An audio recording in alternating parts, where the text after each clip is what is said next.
Hello, നമസ്കാരം സുഹൃത്തുക്കളെ. ഇന്ന് ഞാൻ നിങ്ങളോട് പറയാൻ പോകുന്നത് ഇന്നലെ 17 സെപ്റ്റംബർ 2024 ഒരു ലോകത്തിലെ ഒരു പുതിയ ടെക്നോളജിയുടെ ഒരു ഉദയം, അത് എത്രത്തോളം മനുഷ്യരാശിക്ക് പ്രയോജനമുള്ള ഒരു കണ്ടുപിടുത്തമാണെന്നറിയില്ല. അതൊരു കണ്ടുപിടുത്തത്തിലേക്ക് എത്തിയോ എന്നും അറിയില്ല. അതിന് മുന്നേ നടന്ന സംഭവം കറക്റ്റായിട്ട് നിങ്ങൾക്ക് എക്സ്പ്ലെയിൻ ചെയ്യാം. 17 സെപ്റ്റംബർ 2024 പ്രാദേശിക സമയം ഏകദേശം ഒരു 3:45 ലെബാനോൻ എന്ന രാജ്യത്തും സിറിയ എന്ന രാജ്യത്തും, ലെബനാൻ നിലവിൽ ഭരിക്കുന്നത് ഹിസ്ബുള്ള എന്ന ഒരു തീവ്രവാദ സംഘടന ആയിട്ട് UK-യും അമേരിക്കയും ബാക്കിയുള്ള പാശ്ചാത്യ രാജ്യങ്ങൾ കരുതുന്ന ഒരു സംഘടനയാണ്. ഒക്ടോബർ 7 ഹമാസ് ഇസ്രായേലിലേക്ക് നടത്തിയ ആ ഒരു ആക്രമണത്തിന് ശേഷം ലോകം ഇപ്പോൾ ഹമാസ് ഇസ്രായേൽ യുദ്ധം നടന്നുകൊണ്ടിരിക്കുകയാണ്. അതോടൊപ്പം തന്നെ ഇസ്രായേൽ പാലസ്തീനോടും സിറിയയോടും യമനോടും ഇറാനോടും ഹിസ്ബുള്ള 5 രാജ്യങ്ങളിലൂടെ ശരിക്കും പറഞ്ഞാൽ ബേസിക്കലി യുദ്ധം നടന്നുകൊണ്ടിരിക്കുകയാണ്. ഹൂത്തി ആക്രമണം നമ്മൾ മിക്കവാറും കാണാറുണ്ട്. അതോടൊപ്പം ഇറാൻ്റെ മിസൈലുകൾ ഇസ്രായേലിൽ പതിക്കുകയും ഇറാൻ്റെ പ്രസിഡൻറ്റിൻ്റെ മരണവും അതോടൊപ്പം ഇറാൻ്റെ ടോപ്പ് ഒഫീഷ്യൽസിനെയൊക്കെ സിറിയ ദമസ്കസ് വെച്ച് കൊലപ്പെടുകയും ഇറാൻ തലസ്ഥാനത്ത് വെച്ച് ഹമാസിൻ്റെ പൊളിറ്റിക്കൽ ലീഡർ കൊല്ലപ്പെടുകയൊക്കെ ചെയ്ത് ഇസ്മായിൽ ഹനിയുടെ മരണമൊക്കെ നമ്മൾ കണ്ടതാണ്. അതോടൊപ്പം തന്നെ ഹിസ്ബുള്ള എന്ന ആ സംഘടന ഏകദേശം ലക്ഷക്കണക്കിനോളം റോക്കറ്റുകളും മിസൈലുകളും ഇസ്രയേലിലേക്ക് തൊടുത്തുവിടാൻ കേപ്പബിലിറ്റി ഉള്ള രാജ്യമാണ്. അതോടൊപ്പം അവർക്ക് ഒരുപാട് ഫൈറ്റേഴ്സ് ഉണ്ട്. അപ്പം അവരുമായിട്ടുള്ള യുദ്ധം ഏതാനും ഒരു വക്കത്ത് എത്തി നിൽക്കുന്ന സാഹചര്യത്തിലാണ് ഇപ്പോൾ ഇങ്ങനെയൊരു ഇൻസിഡൻ്റ് ഉണ്ടായിരിക്കുന്നത്.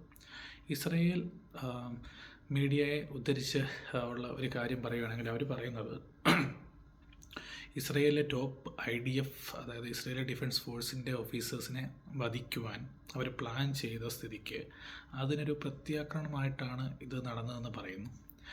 ഇൻസിഡൻറ്റിലേക്ക് വരാം.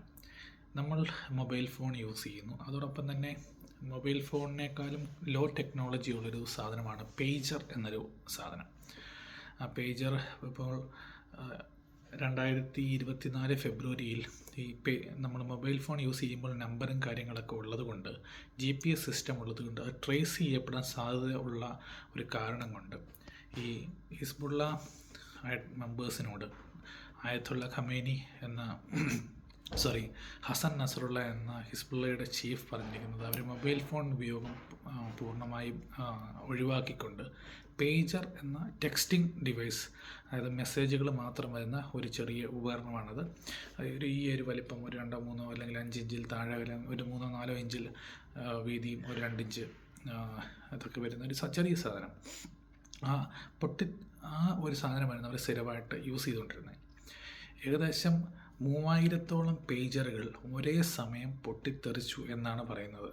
അതായത് 14ഓളം എക്സ്പ്ലോഷൻസ് സിറിയയിൽ വെച്ചും അതോടൊപ്പം തന്നെ ബാക്കിയുള്ള എക്സ്പ്ലോഷൻസ് ഈ ബെയ്റൂട്ട് എന്ന ലെബനൻ്റെ ക്യാപിറ്റലിലും ബാക്കി അതിൻ്റെ പ്രാന്ത പ്രദേശങ്ങളിലുമുള്ള ലെബാനോൻ തീവ്രവാദികളായ അല്ലെങ്കിൽ സോക്കോൾഡ് അവിടുത്തെ പൊളിറ്റിക്കൽ അല്ലെങ്കിൽ അവിടുത്തെ ഭരണം നിയന്ത്രിക്കുന്നവരും അവിടുത്തെ ഒരു മിലിഷ്യ എന്ന് വേണമെങ്കിൽ പറയാം. ഒരു പ്രോപ്പർ ആർമി അല്ലത്, ഒരു മിലിഷ്യയാണ്.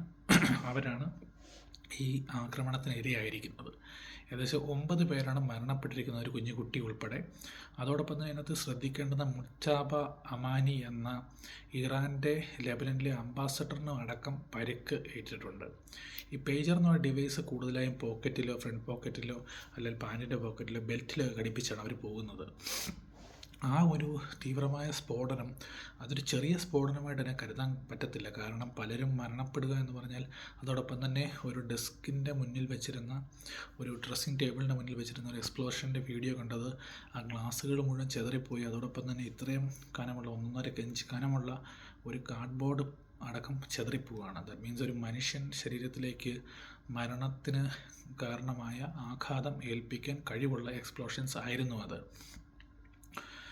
അപ്പോൾ നമ്മൾ ശ്രദ്ധിക്കേണ്ട ഒരു കാര്യം എന്ന് പറഞ്ഞാൽ അതെങ്ങനെയാണ് എക്സ്പ്ലോഡ് ചെയ്തത് എന്നുള്ളതാണ് നമ്മൾ വരുന്ന ടോപ്പിക്കിൻ്റെ ഏറ്റവും ഇമ്പോർട്ടൻ്റ് ആയിട്ടുള്ളൊരു ഘടകം. അതിൻ്റെ കാരണം ഈ മൊബൈൽ ഫോണിലും ലാപ്ടോപ്പിലും അതോടൊപ്പം തന്നെ പേജറിലും നമ്മൾ ഏതൊരു ഇലക്ട്രോണിക് ഡിവൈസിലും ബാറ്ററി ഉപയോഗിക്കുന്ന ഏതിലും ലിഥിയം അയൺ ബാറ്ററികളാണ് കൂടുതലായും യൂസ് ചെയ്യുന്നത്. അപ്പോൾ ഇതിന് പിന്നിൽ ഇസ്രയേലാണോ അമേരിക്കയാണോ ഇനിയിപ്പം വേറെ ടെക്നോളജിക്കൽ എററാണോ എന്നും നമുക്ക് പറയാൻ സാധിക്കത്തില്ല. 100% ഒരു തെളിവുകളും വന്നിട്ടില്ല. അത് പല വാർത്താ മാധ്യമങ്ങളെ BBC, അൽ ജസീറ, ILTV, അതോടൊപ്പം തന്നെ ഫോക്സ്, CNN, നമ്മുടെ NDTV, ഇങ്ങനെ ഒരു 10-20 ന്യൂസുകൾ കേട്ടതിൻ്റെ അടിസ്ഥാനത്തിലാണ് ഞാനിങ്ങനെ ഒരു കാര്യം പറയുന്നത്. അത് 100% ശരിയാവണമെന്ന് ഒരു നിർബന്ധവുമില്ല.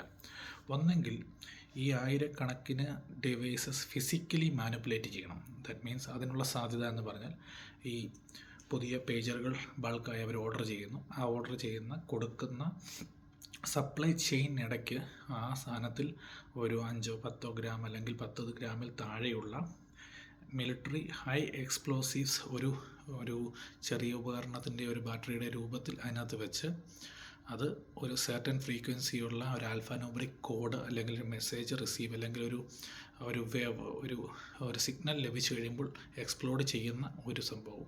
പക്ഷേ ഒരു സിഗ്നൽ ലഭിച്ച് അതൊരുമിച്ച് പൊട്ടിത്തെറിക്കാനുള്ള സാധ്യത വളരെ കുറവാണ്. കാരണം അത് 2 രാജ്യങ്ങളിലാണ് ഈ എക്സ്പ്ലോഷൻ നടന്നിരിക്കുന്നത്. അല്ലെങ്കിൽ സാധ്യതയുള്ളത് വേറൊരു കാര്യം അവർ പറയുന്നത് ഒരു ബാറ്ററി ചൂടാക്കാനുള്ള മാൽവെയറുകൾ അയച്ച് ബാറ്ററി ചൂടാക്കി പൊട്ടിത്തെറിക്കുന്നതിനെ പറ്റിയാണ്. പക്ഷേ അതിൻ്റെ സാധ്യത വളരെ വിരളമാണ്. കാരണം ഒരേ സമയത്ത് മാൽവെയർ അയച്ചു ബാറ്ററി പൊട്ടിത്തെറിച്ചു എങ്കിലും അത് എത്രത്തോളം ഇത്രയും വലിയ എക്സ്പ്ലോഷനിലേക്ക് മാറുമോ ഇല്ലയോ എന്ന കാര്യം ഡൗട്ടുള്ള കാര്യമാണ്.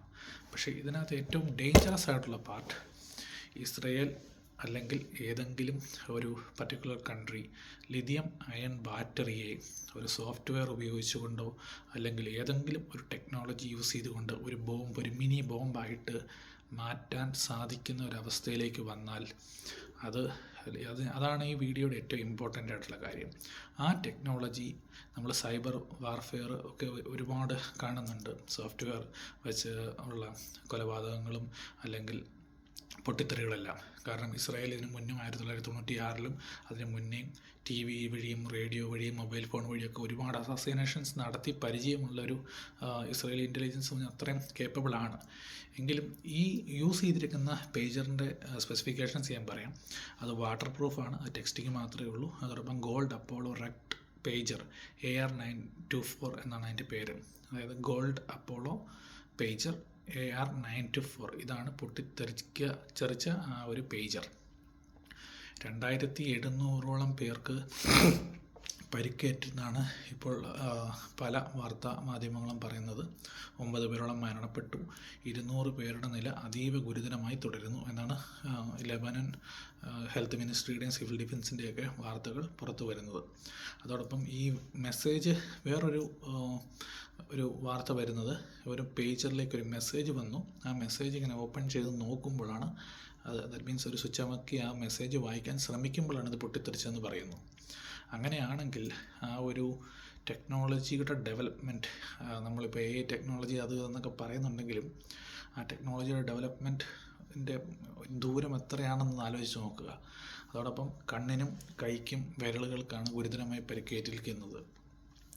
അപ്പോൾ അതിനകത്ത് പാരാമെഡിക്സ് ഉൾപ്പെട്ടിട്ടുണ്ട്, ഹിസ്ബുള്ളയുടെ ഫൈറ്റേഴ്സ് ഉൾപ്പെട്ടിട്ടുണ്ട്. സാധാരണ ജനങ്ങളുടെ കാര്യത്തെപ്പറ്റി അത്രയും ധാരണയില്ല. ഇതിൻ്റെ കൂടുതലായിട്ടുള്ള വിവരങ്ങൾ വന്നു തുടങ്ങിയിട്ടേ ഉള്ളൂ. എനിവേ, ഈ ടെക്നോളജിക്കൽ അഡ്വാൻസ്മെൻറ്റ് വളരെ ഭീകരമാണ്. ഇനിയും ഇതുപോലത്തെ ടെക്നോളജികൾ ഡെവലപ്പ് ചെയ്യാനുള്ള സാധ്യതകളുണ്ട്. ലോകം ഒന്നാമത്തെ ഒരു യുദ്ധത്തിൻ്റെ നടുവിലൂടെ ഒരു 3ാം ലോക മഹായുദ്ധത്തിനെ പൊന്നാടയിട്ട് സ്വീകരിക്കുന്ന നിലയിലേക്ക് വന്നുകൊണ്ടിരിക്കുന്ന സാഹചര്യത്തിലാണ് ഇതുപോലത്തെ ടെക്നോളജിക്കൽ അഡ്വാൻസ്മെൻറ്റ് വന്നുകൊണ്ടിരിക്കുന്നത്.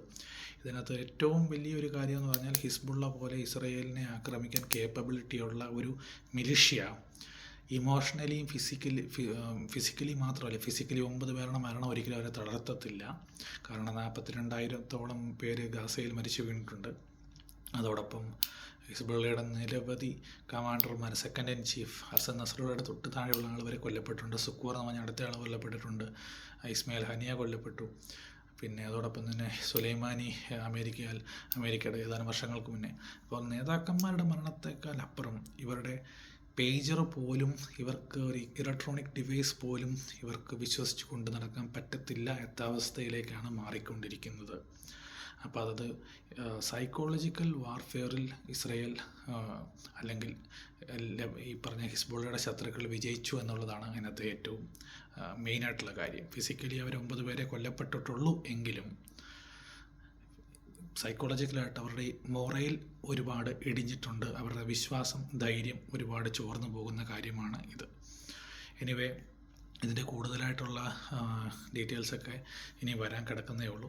അപ്പോൾ ഇതുപോലത്തെ നല്ല നല്ല മിലിറ്ററി അപ്ഡേറ്റ്സ് ലോകത്തിൻ്റെ വേൾഡ് വാർ 3 നമ്മൾ സ്വാഗതം ചെയ്യുന്നതിന് ഭാഗമായി പറയുമ്പോൾ വളരെ ബുദ്ധിമുട്ടുണ്ട്. പക്ഷേ അത് 100% ഒരു ദിവസം നടക്കാൻ ഉള്ള കാര്യമാണ്. അത് എത്രത്തോളം വൈകുന്നു അത്രത്തോളം നല്ലത് എന്ന് മാത്രമേ പറയാൻ കഴിയുള്ളൂ. കാരണം റഷ്യ ഉക്രൈൻ വാർ നമ്മൾ കാണുന്നുണ്ട്. ഇന്ത്യ ബംഗ്ലാദേശ് ഒരു വാറിൻ്റെ ബ്രിങ്കിലാണെന്ന് പറയുന്നു. ഇന്ത്യ ചൈന സംഘർഷങ്ങൾ തുടരുന്നുണ്ട്. ഇന്ത്യ പാകിസ്ഥാൻ സംഘർഷം ഒരുപാട് നാളായിട്ടുണ്ട്. അതോടൊപ്പം അസർബൈജാൻ അർമേനിയ സംഘർഷങ്ങളുണ്ട്. അതോടൊപ്പം നോർത്ത് കൊറിയ സൗത്ത് കൊറിയ സംഘർഷങ്ങളുണ്ട്. ചൈനയുമായിട്ട് അവിടുത്തെ അയൽവക്കത്തുള്ള എല്ലാ രാജ്യങ്ങളും സംഘർഷത്തിലാണ്. സോ എനിവേ, ഈ ഒരു ന്യൂസ് കേട്ടപ്പോൾ ഇങ്ങനൊരു വീഡിയോ ചെയ്യണമെന്ന് തോന്നി. നന്ദി, നമസ്കാരം.